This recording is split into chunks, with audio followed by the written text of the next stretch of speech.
Today we are going to discussion on pharmacological examination for D Pharma and B Pharma।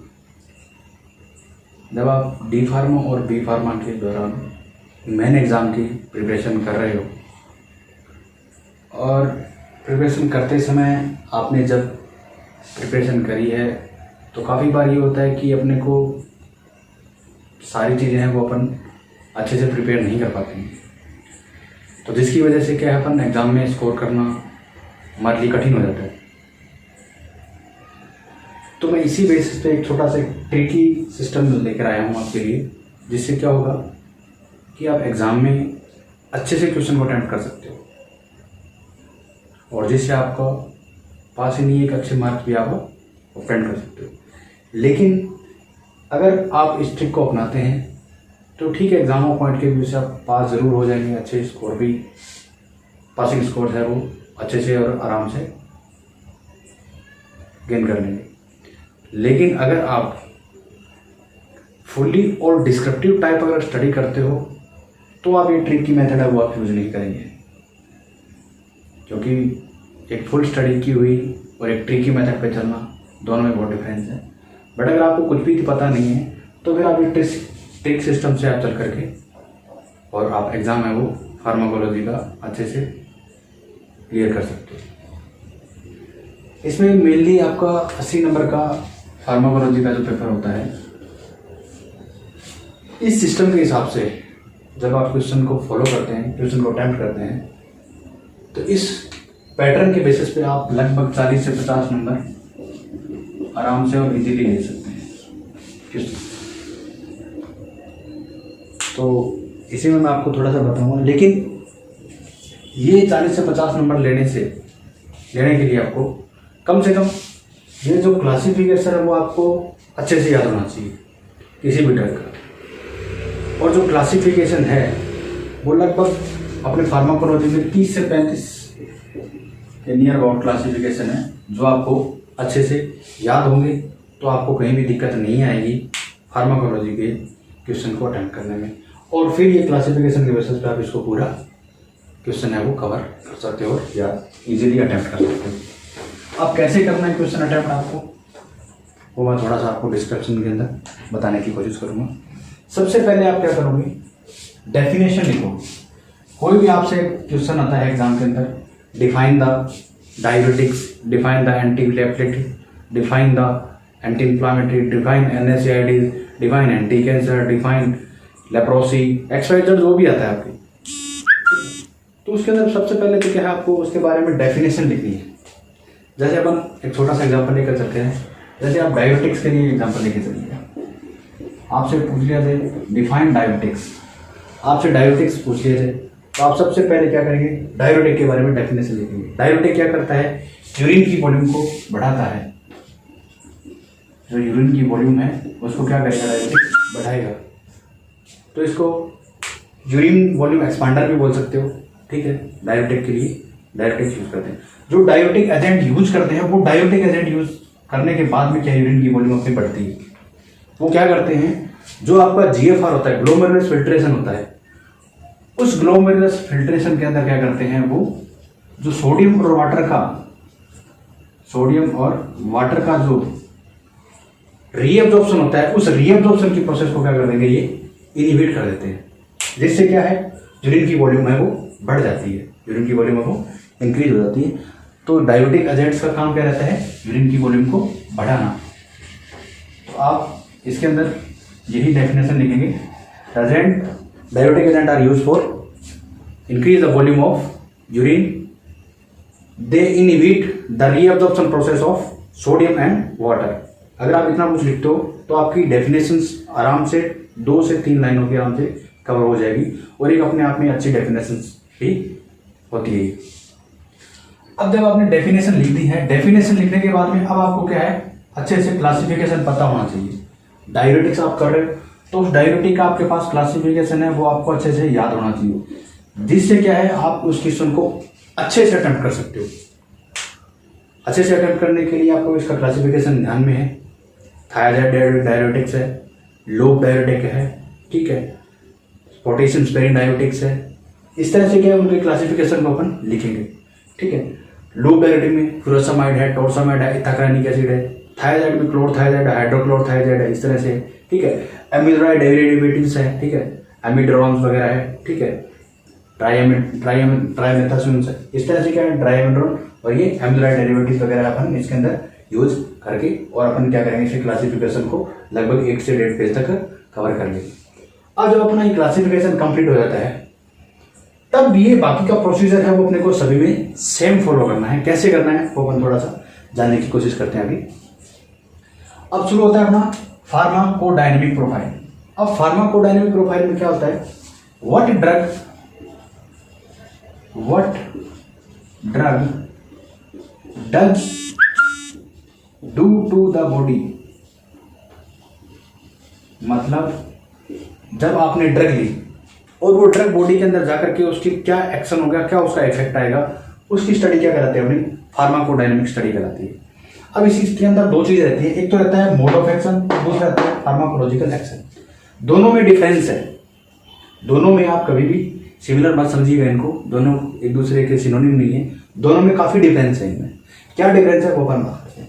Mode of action जो अपन ने diuretics की बात करी थी, जो डायरेटिक एजेंट्स थे उन्होंने क्या किया था, यूरिन की वॉल्यूम थी उसको बढ़ाया था। कैसे बढ़ाया था, रीअब्जॉर्प्शन को रोक करके, सोडियम और वाटर का जो रीअब्जॉर्प्शन हो रहा था उसको रोक करके इन्होंने क्या किया था, यूरिन की वॉल्यूम को बढ़ाया था। तो ये तो क्या है इसका मोड ऑफ एक्शन या मैकेनिज्म ऑफ एक्शन है। अब बात करते हैं अपने फार्माकोलॉजिकल एक्शन के बारे में।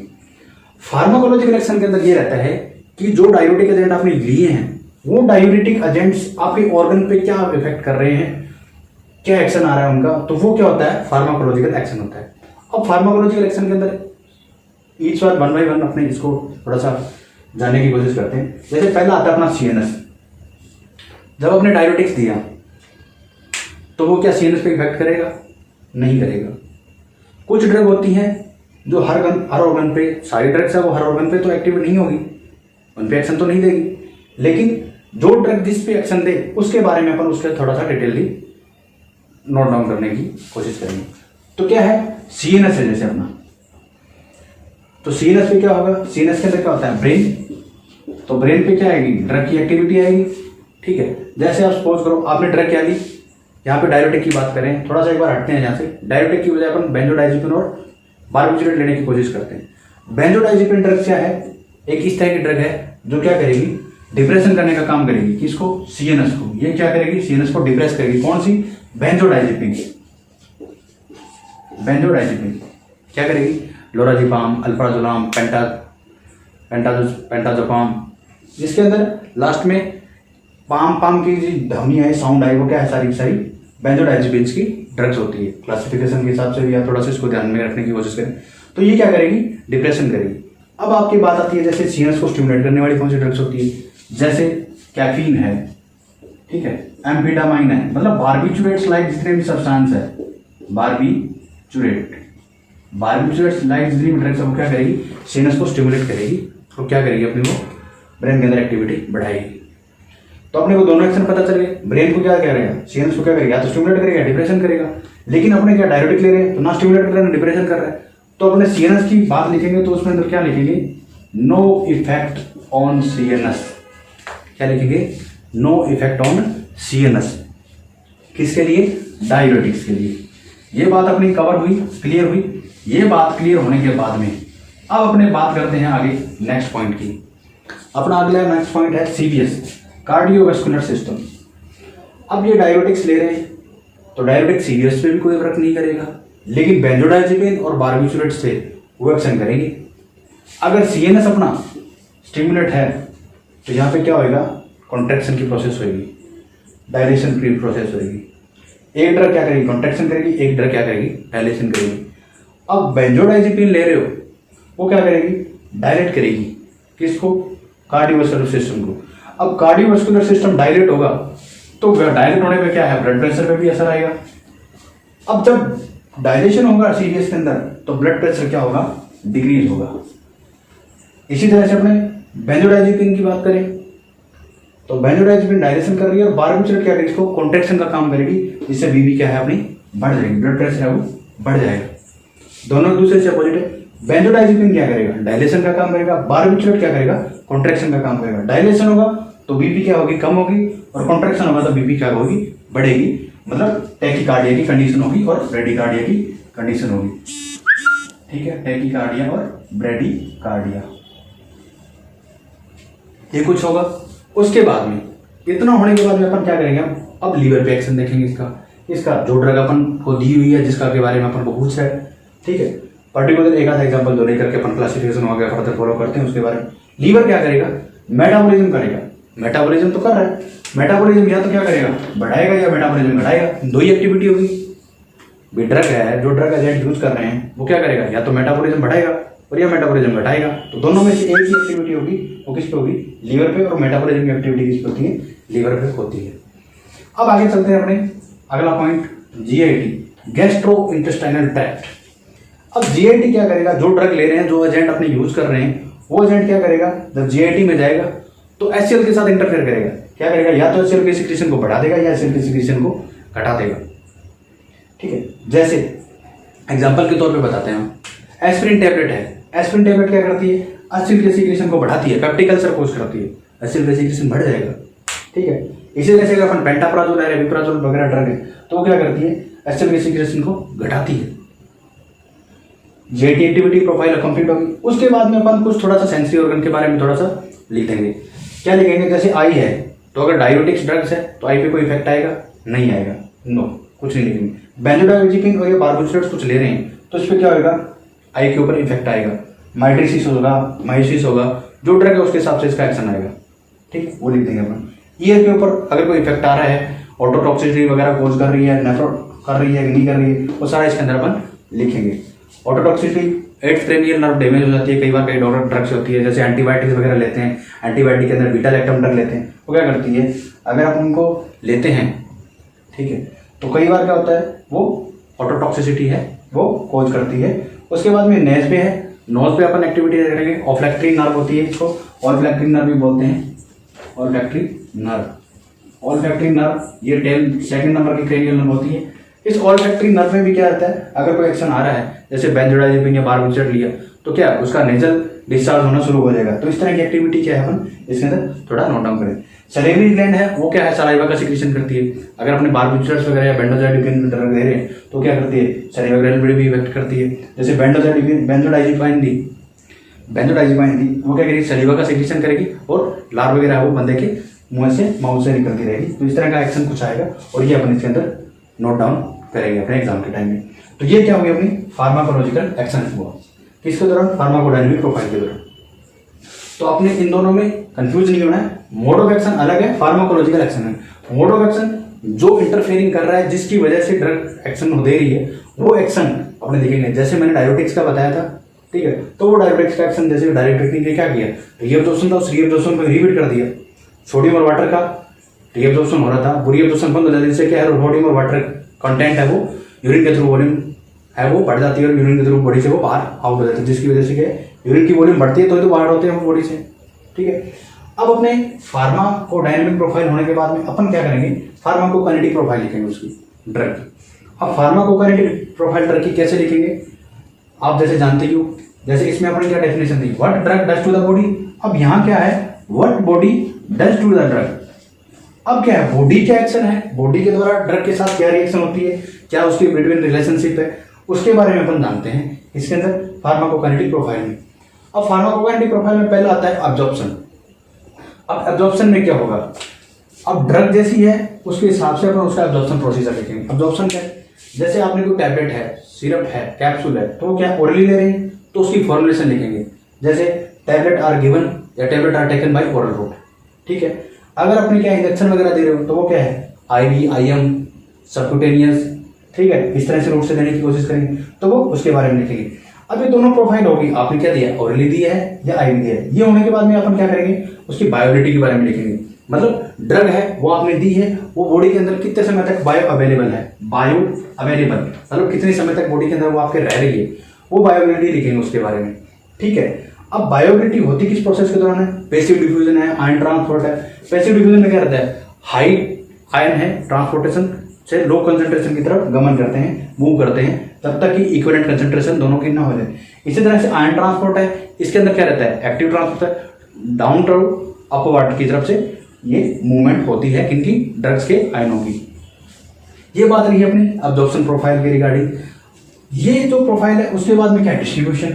सेकंड आता है डिस्ट्रीब्यूशन। डिस्ट्रीब्यूशन में क्या होता है, जब आपने ड्रग ली, वो ड्रग अब्जॉर्ब हुई, अब्जॉर्ब होने के बाद में डिस्ट्रीब्यूशन डिजोल्व हुई, डिजोल्व होने के बाद में जब वो ब्लड के अंदर जाती है तो ब्लड में जाने से पहले क्या है, वो प्लाज्मा के साथ बाइंड होगी, ब्लड में गई, ब्लड में जाने के बाद वो प्लाज्मा से बाइंड हुई, बाइंड होने के बाद में क्या, वो जिस रिसेप्टर पे या जिस प्लेस पे जानी है वो रिसेप्टर के थ्रू जाती है और उस रिसेप्टर को वो ऑक्यूपाई करती है और अपना एक्शन देती है। तो क्या करेंगे अपन, प्लाज्मा प्रोटीन से बाइंड होगी और रिसेप्टर के द्वारा वो अपने रिसेप्टर ऑक्यूपाई करेगी और पूरी बॉडी में सर्कुलेट होगी और जहां उसका रिसेप्टर मिलेगा वहां उस रिसेप्टर को ऑक्यूपाई करके और अपना एक्शन देगी। अब नेक्स्ट बात पे चलते हैं। अपना तीसरा पॉइंट है अपना मेटाबॉलिज्म। अगर आपको ड्रग का मेटाबॉलिज्म पता है, पर्टिकुलर किसी भी ड्रग का, तो आप उसका मेटाबॉलिज्म के बारे में लिखिए। अगर नहीं पता है तो आपने यही लिखना है कि drug is metabolised by liver. नहीं, अगर किसी ड्रग का पता है तो drug is metabolised by liver लिखेंगे, जिससे आपका क्या है, परफेक्ट आंसर लगभग हो जाएगा। अब इसके बाद में आता है अपना last and fourth point, excretion. अब एक्सक्रीशन में क्या होता है, ड्रग दो ही तरह से एक्सक्रीट होती है, या तो यूरिन के थ्रू होगी और या फीकल मटेरियल के थ्रू होगी।